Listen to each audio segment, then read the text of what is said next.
Welcome to this beginner's guide of learning how to blog, where I teach you some blogging fundamentals. Before we get started, I'm going to share my blogging experience with you so you know where I'm coming from. If you'd rather skip straight to the hardcore advice, click here, somewhere. Click here for part 2. I've decided to do this series for three reasons. 1, to help you out, of course.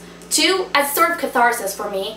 And 3, as sort of combination of 1 and 2 to make myself feel better about my blogging experience because it'll have served a purpose. Why, you wonder, do I need a cathartic experience? I'll tell you. A little over a year ago, I got the brilliant idea to start a blog. This wouldn't be the first blog I ever kept. No, that honor goes to a little blog entitled gluedtothetube.wordpress.com. Link to be found below. I created it for a TV and radio class I took. I got to watch one season of a TV show, my show was 24, and keep a blog about it, writing a post for each episode that we watched. If you want to know what I thought about it, follow the link to find out. I did well on the assignment, but I didn't learn anything about blogging. I was basically clueless when it came to keeping a blog. Did this deter me from starting another one? No. No, it didn't. I should have done some research beforehand, but I was really eager to start blogging and I didn't have patience for research. I knew I wanted a blog and I knew there were different platforms out there, but I didn't know which one to use. In the end, I whittled it down to 2, WordPress and Tumblr. WordPress because it's one of the most popular blogging platforms out there, plus I was already slightly familiar with it. And Tumblr because it looks good, clean and contemporary.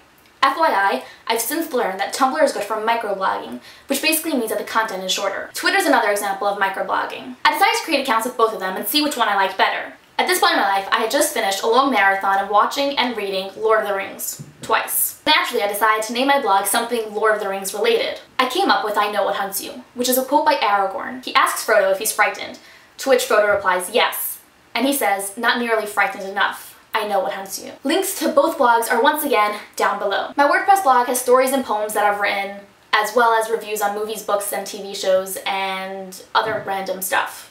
My Tumblr blog is quite different. I basically reblog GIFs of TV shows and movies that I like. I began researching how to blog properly once I started blogging, which I now regret.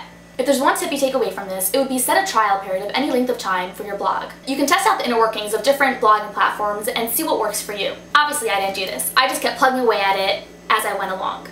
Eventually, I grew disillusioned with my blog, and I stopped blogging in June 2012. It was quite sudden.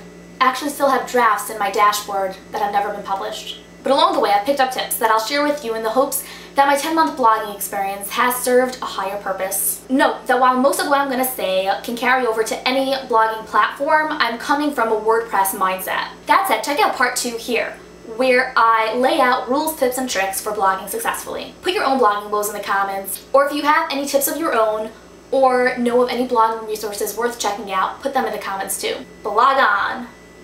Can that be a thing? No? No?